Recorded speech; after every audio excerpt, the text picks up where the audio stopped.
The people, listen well. Nigeria they bleed, and the reason no be juju. Na because we forget our past. Dele Farotimi don't talk am clear. A nation wey no get memories no fit move forward. But the question be say, why we dey forget? Stay till the end, because I go show you Dele Farotimi reaction himself. My people, you no fit drive for road if you no look your side mirror. Same way Nigeria will not progress if we no remember our past history. They removed history from school so that you no go sabi wetin those politicians don do before. If you no know wetin happen before, how you want take stop am from happening again? They want make you believe, forget say Nigeria, Babangida cancelled the fairest election wey Nigeria don't ever get. Them want make you believe, say those wey destroy Nigeria fit still repair am.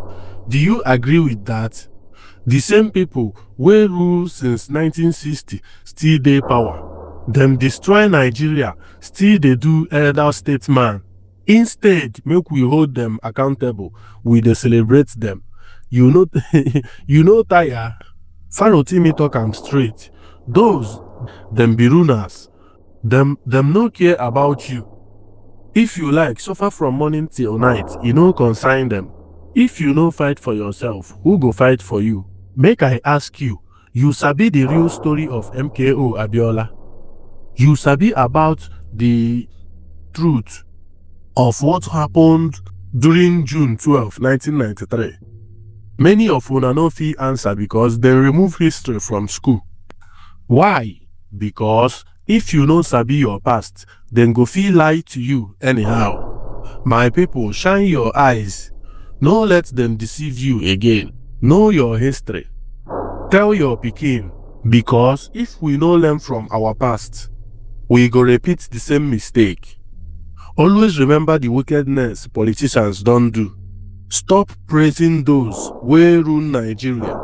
Know your history. Ask questions. No just believe wetin them talk. Lastly, let's learn how to hold leaders accountable. Make we no dey allow them dey rule us like say we be mumu.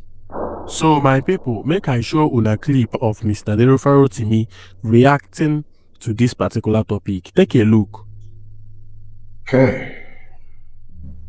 Welcome to a brand new day. And welcome to church. Everybody decides where they worship. Important thing is, whatever you do, be sure you're guided by the truth. So good morning, everybody, once again. Now, you know the drill. We'll start for real by 10, but as usual, let's talk. You can very well imagine that my subject today has been largely provoked by the gathering of ruiners in Abuja in celebration of the disastrous one who lives on the rock in Mina. So even though I would have preferred to wait until 10 o'clock before launching into anything related to that odious fellow, you're just going to have to tolerate what I'm going to do now. So here is the thing, right? Papa Adebanjo died at 96. And there was, I grew up with my grandparents, and I pride myself on being quite vast in Yoruba proverbs. But I learned one from Baba Adebanjo, talking to him. He has this proverb. He says, Aitodo tosi la pe koluweri kodowo boju ipa fe to. It's a difficult one to to translate. So I think it is best if I interpreted it for you. But what he says really is that it is only cowardice that will stop a man from doing what he wants or he needs to do. Aitodo tosi. Now, I can't help but, and he lived by his words. Some of you might be unaware, but Chief Adebanjo spent time in prison during the treasonable felony trials of the 60s. He was in prison in Ghana. And during the Nadeko days, there is one that is even in the public space when Abacha's goons were busy killing people up and down the place. Chief Adebanjo famously responded that all Abacha and his goons would ever hold him was merely a bullet. Just one bullet. That was all he believed he was owed. Such was his readiness to die for his belief. In the midst of all of this, a general, bandit, everything about him associated with one perversion or corruption, had only one task to perform so that he might perhaps find some redemption. And what did he do? He annulled the election. And 32 years later, this man presumes to rewrite history by his tissues of lies, half-truths, urban legends, and what have you. A general. Because he was afraid of Sani. A general. The only person who appears to still be alive amongst the many people who should be blamed instead of Ibrahim Badamashi Babangida, David Mark. That's the only one I think that is still alive. Every other person, they are dead. Yorubas will say,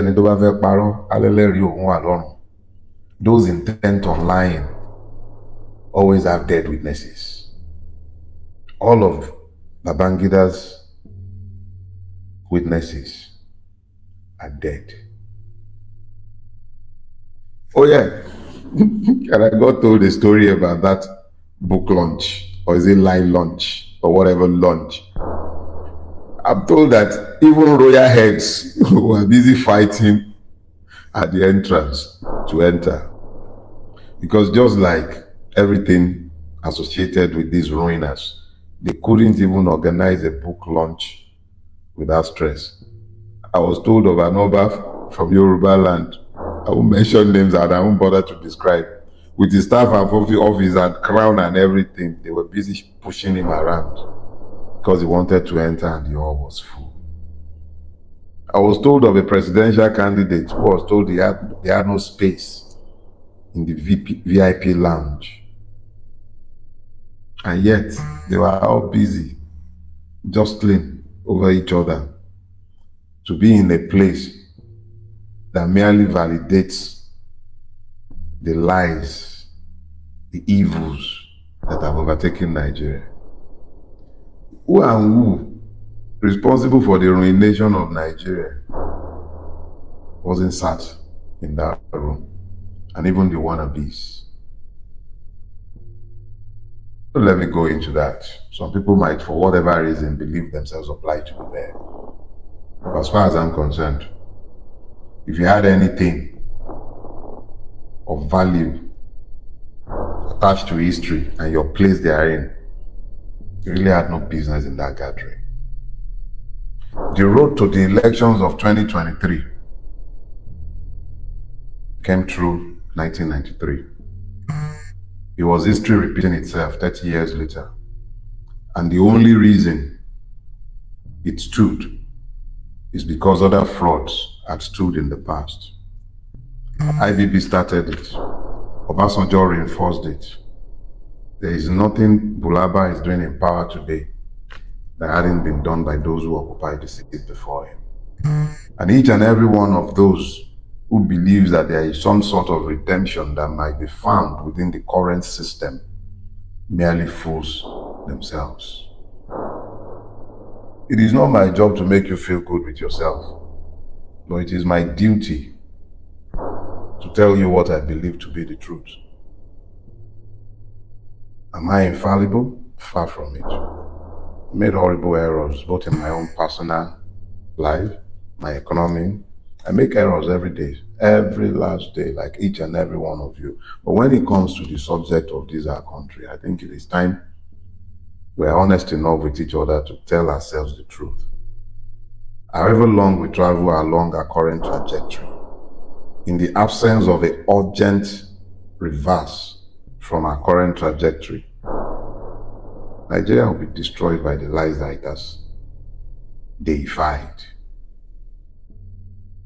It is sometimes quite disheartening when one is presented with the shameless spectacle of what took place in Abuja. It is quite disheartening. Disheartening that men are so completely lacking in sense of shame that they could not even see how the entire spectacle inverts normalcy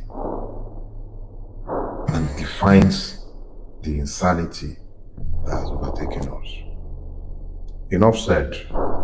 And that is that as far as that is concerned. Go a few seconds before 10 o'clock. And then we can deal with this week's sermon. I see that question. When am I going to sue? My people say, Orukota Bama Somo Eni, Inu Eni Longbe. An action speaks louder than words. That is not to say you shouldn't speak, but when you are done speaking, act. I've spoken enough on the affair issue. I reserve my further actions for the courts. Good morning, everybody, and welcome to a brand new day.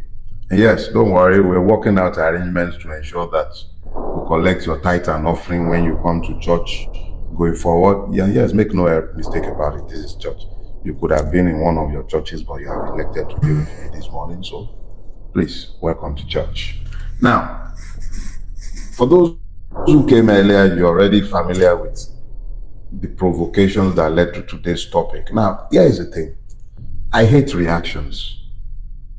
I don't like reactions. Reactions are for, usually, unless it's a reaction born of urgency, reactions are actually for less intelligent beings. Responses, on the other hand, is what the intelligent being would do. You assess the situation. If you have time, you carefully study it, and then you respond. Response means that you're not being emotional. So let's just say that I might be a little emotional this morning. I have tried my best, and I will try my best to keep this as unemotional as I possibly can. But when you consider the fact that I am necessarily talking about events that shaped my youth, or rather that defined my youth and has shaped my life and defined a lot of the choices that I have had to make in my life. My subject this morning is titled, The Land Devoid of Memories. You heard that right. The land devoid of memories. I love my definitions, but this one is pretty straightforward. I was going to title it, The Land of Amnesiacs, people who forget too easily. Nigerians almost always remember nothing of consequence, but they also forget nothing that divides them. Even the evidences of their own highs are quickly forgotten. And in their intentional purpose of forgetting, they deny the evidence of their own sight. Yorubas have a proverb. They say, bí ọmọdé ò bá bátan, dandan ni kó bá àrọ́bá, àrọ́bá sì ni bàbá àtàn. I'll interpret for you. You say that even if the child does not have recorded history, ìtàn, he must have the oral history, aroba, something told by somebody who was there. So even if it has not become the stuff of legend to the point of notoriety where nobody is arguing about what are the facts, for you to meet it as part of the history of your people or of the space occupied by you, there must be someone, because if it is contemporary history, there must be someone who witnessed it and who can tell you what happened. But this is for a people who do not just dwell in the present. This is the memory, the capacity to remember is given to those who have retained the capacity to think, who have retained the capacity to discern. Those are the ones who have the capacity to remember, to memorialize, to retain their recollection of what had gone before. But when a people have been purposefully, deliberately rendered existential, as the Nigerian has been, what tends to happen is that they are focused on what are they going to eat, where are they going to live, how safe are they where they are living or existing. These basic considerations that we should be well above are the things that preoccupies the Nigerian. He gets up in his house if he's living in a place like Lagos and is employed at any distance from his home, whether self-employed or working for someone else. The average person living in Lagos does not sleep beyond 5 o'clock. Average, I said, I did not talk. Anyway, so he does not get back home again until about 11 in the evening. And those are the bulk of those who should be the critical mass of thinkers, memorializers, those who have kept memories that shapes their future. They are too occupied. Weaponized poverty, weaponized ignorance that constantly tells them what to think, who to blame. Their oppressors own the media, print and electronic. They belong to the oppressors. When the lion is the one that repeatedly tells the story of the hunt, he would always glorify the predator. Constantly, they are told who to hate, subtly and by innuendos, and their memories are distorted where they are left. So you've got weaponized ignorance, you've got weaponized poverty. So how do such a people retain their capacity to remember? Where they have failed to make the people forget, they have either falsified history or sullied the memories of the heroes, the labors of heroes past. What heroes, I pray? Can you really, in good conscience, point to a single Nigerian hero that had not been destroyed by the specter of religiosity, ethnicity, or some other slander or propaganda, so that those in the present who have ruined and are continuing to ruin the country do not have anyone by which they might be compared? Look, it is not by accident that for over 2 decades, history was removed from our curriculum. The curriculum is already useless enough as it is. It's graduating engineers that cannot build roads, and you still have to bring engineers from Lebanon, from Turkey, from China, everywhere but Nigeria, on almost all major projects in a country of over 200 million people. We are exporting. Look, don't let me be derailed. Critical point is this: deliberately, almost everybody capable of remembering have found themselves undermined by something or the other. They've either been forced into some form of exile or the other, or they've been bought and silenced. So nobody ever seems to remember anything again. They demand that we must forget. And you know, the thing about our memories, and it is critical that we never ever forget this. The thing about our memories is that they are also the guides to our future. Your memory of what transpired the other time would help you to remember what choices to avoid today. Look, let me share something with you. After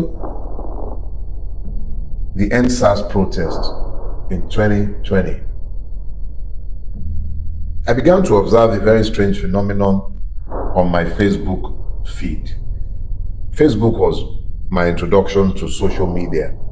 And then I noticed something very strange began to happen in early 2021 actually. I couldn't access my Facebook memories. So I had my lawyers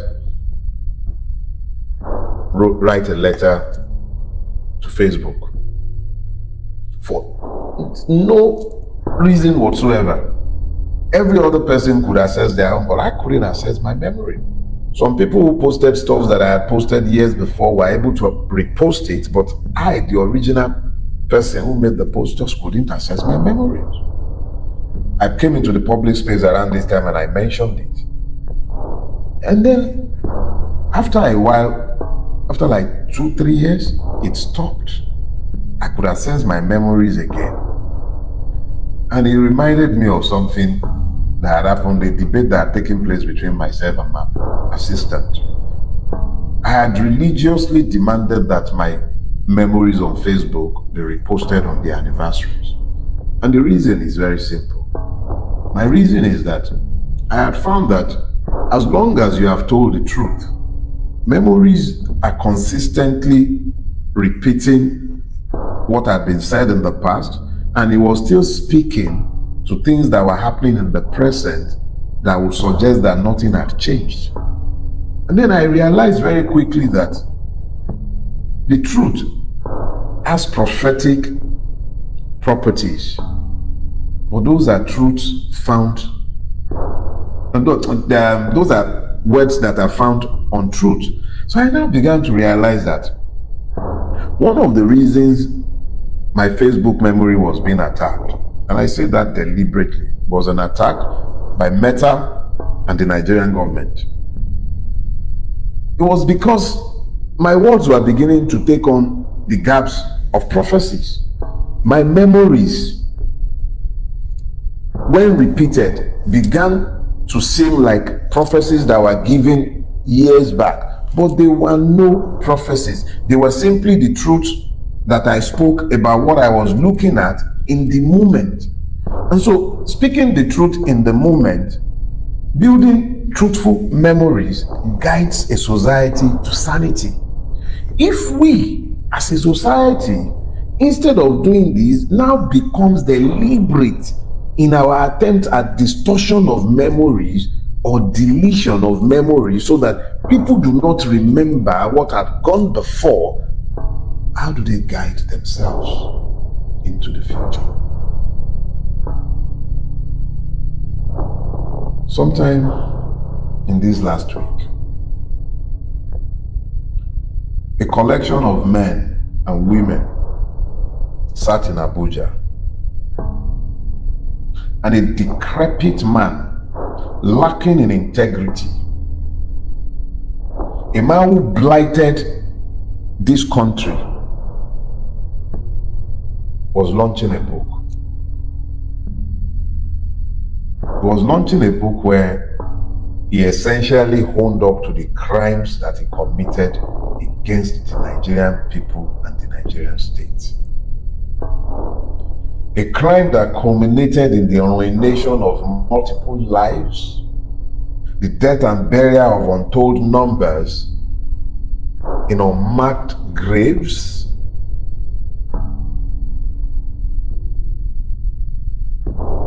He didn't tell us, by the way, who killed Dele Giwa. Not a word.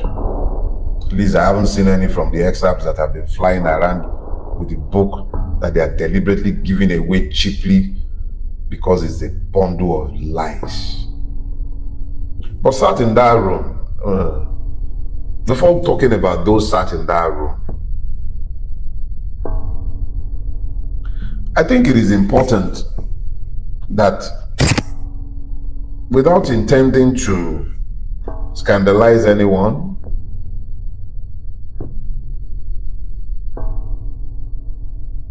I must draw this parallel quickly. About 2-3 years ago, I ran into some video of members of the family of a dead politician, one of those who was actually murdered by the coupists in the first coup. And his children were celebrating, I think, a memorial in his honor. But here is where I was. At the point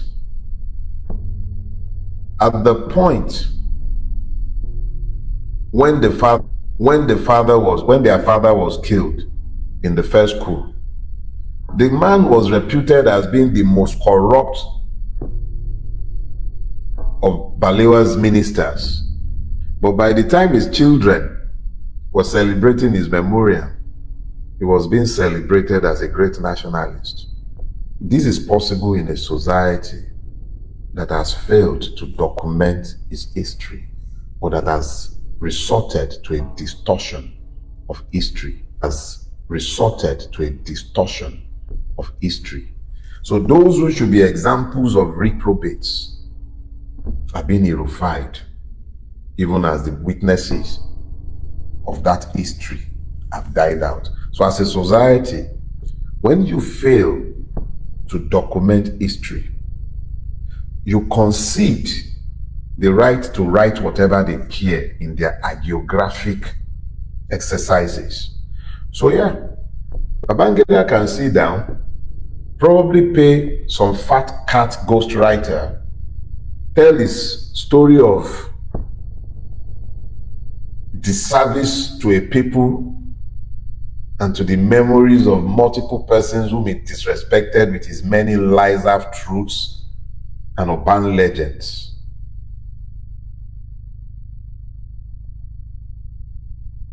And if we shall fail to take on the duty of preserving our memories and writing our stories, we will yet find that in generations to come, the rogues will be the ones being applauded, and they would have managed to criminalize the saints. The real heroes would have been forgotten. And then in that all, you have what I will call the Mutual Validation Club. One of those, and I'm not talking about written history, I was there as a witness of history. I remember Chief Obasanjo, or shall I say General Obasanjo, in that season, talking about how Abiola was not the Messiah that Nigeria required. And when that Messiah came to power in 1999, stepping on the blood of Abiola, he did nothing to acknowledge the sacrifice of Abiola. He spent 8 years running away from the ghost and shadow of Abiola. And in looking to erase Abiola's memory, he desecrated even the memories of all those who lost their lives in the struggle for the actualization of June 12. The many lies about Abiola began to fly around in those days to justify painting him out and refusing to acknowledge the sacrifice. So the Mutual Validation Club was right there. Obasanjo was in attendance. And there he was, even as Ibrahim Badamashi Babangida was acknowledging what we already all knew. MQ won the election. So what was IPP telling us? Oh, I forget. The Mutual Validation Club was right there. The Jagaban of the universe, who today sits in Aso Rock, a beneficiary of Abiola's sacrifices, was also sat there. Oh, and don't worry, I'm sure Mr. Peter Obi already knows exactly what I think of his attendance at that gathering. Nobody sat in that gathering covered themselves with any glory. It shows a crass lack of sensitivity for those who have suffered and are continuing to suffer as a result of what happened in 1993. IBB will be forever defined by the evil it did on that day, or rather to that day. IBB is busy pontificating and blaming everybody but himself. A gathering of vultures. So let's be clear. All those who gathered there were merely members of a mutual validation club. Ibrahim Babangida told us nothing we didn't know. All he did was what he has always done. Play one end against the other.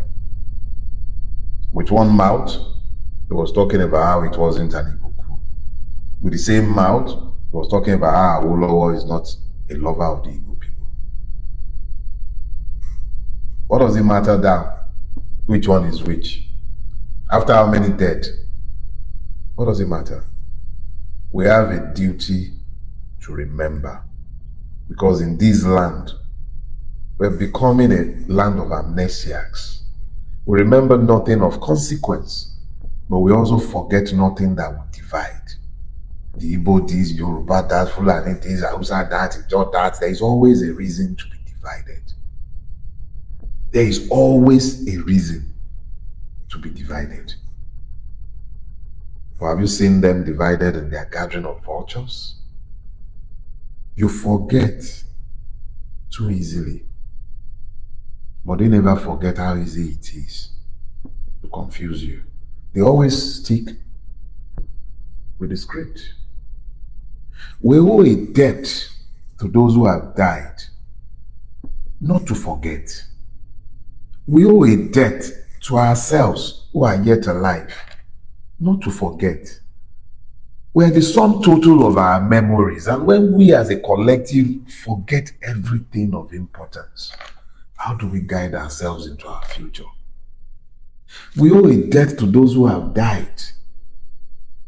Moshood Kashimawo Olawale Abiola is no more today. He can't speak for himself. All the pernicious lies that have been told since his death to justify the annulment of the election, they were barely afterthoughts. I voted in that election. I wasn't a child. I was old enough to vote, and it was the first election in which I voted. All these pernicious accusations came after the fact, just to justify the annulment, to justify what a bunch of ne'er-do-well sat down in a room to do. If he was a drug pusher, why wasn't this in the public space for us to decide whether we wanted a drug pusher or not? That was in the public space in 2023, and it didn't make any difference to the outcome because our choice did not count. The only reason our choice did not count was because it did not in 1993. If our choices had mattered in 1993, they wouldn't have dared 30 years later to tell us to go to court. Let us be clear about that.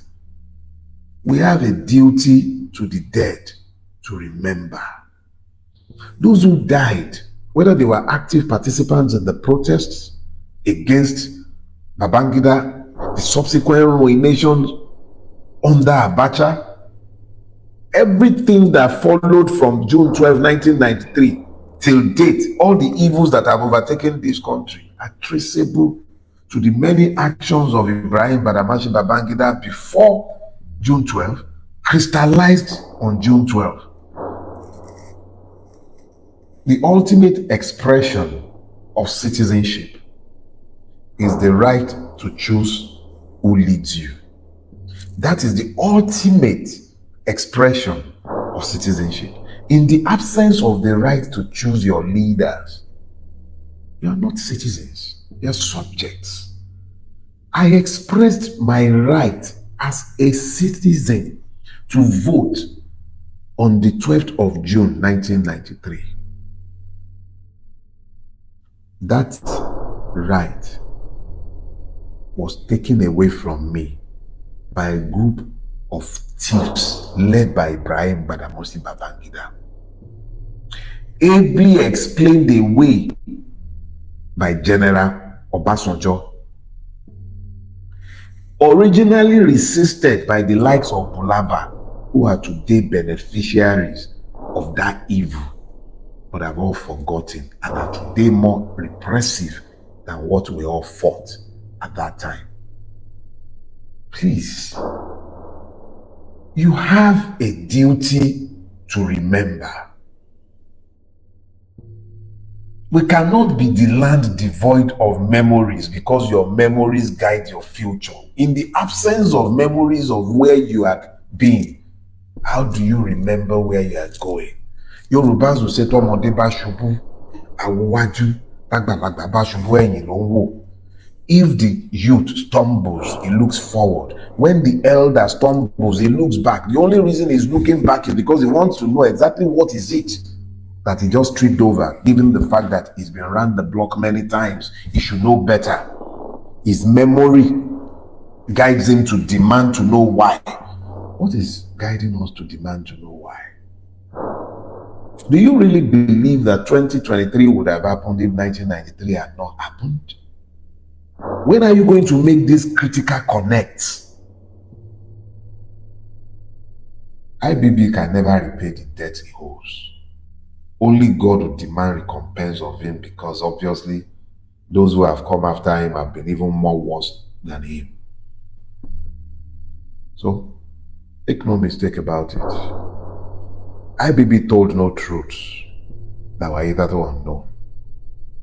And he admitted to the most controversial of all, only in an effort to subjectify every one of the many lies by which he has defined his life.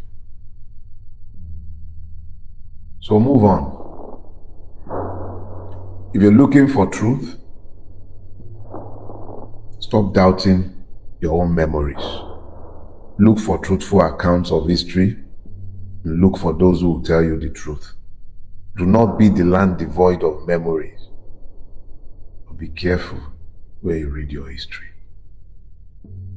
Ibrahim Badamasi Babangida is not a witness of truth, and his place in the gallery of rogues is all but assured. And he said, I will see you all next week.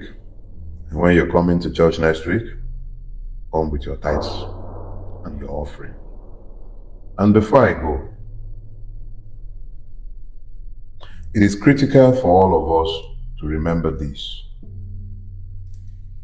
In the absence of electoral reform, and I mean meaningful electoral reform, one that allows for independent candidacy, one. Two, that demands transmission of results from Beavers to IREV, not at the discretion of INEC, but compulsory transmission. Diaspora voting. Those are the three legs of electoral reform that might make 2027 meaningful. In the absence of that, don't waste your time. Don't waste your time. Even with that, you still have to be vigilant. But in the absence of that, don't waste your time. You see the politicians moving from one party to the other. The political transfer season has commenced. But the only commodity in that market is you. Whilst they are busy uniting themselves, finding mega platform, forming party and alliances, you see the short devil of Kaduna trapezing up and down the place. You see, I'm sure you've seen Brother Atiku going on his pilgrimage to Aremu, Kwakwanso going up and down the place. All politicians doing their things. Their transfer season has opened. You, the commodities, find yourselves before it's too late. The only way you matter is if your vote counts. Your vote must count. Don't forget that. So I will see you next week. Stay blessed. Love you all. God bless. If you no wake up, na your children go suffer pass. Politicians no go save you, na you go save yourself. The time to act is now. So my people, drop your thoughts on the comments below. Like this video so that YouTube will also recommend it to your other friends. Share and subscribe to our channel. Turn on the notification bell so that you don't go miss any of our updates. Thank you and God bless. See you on the next video.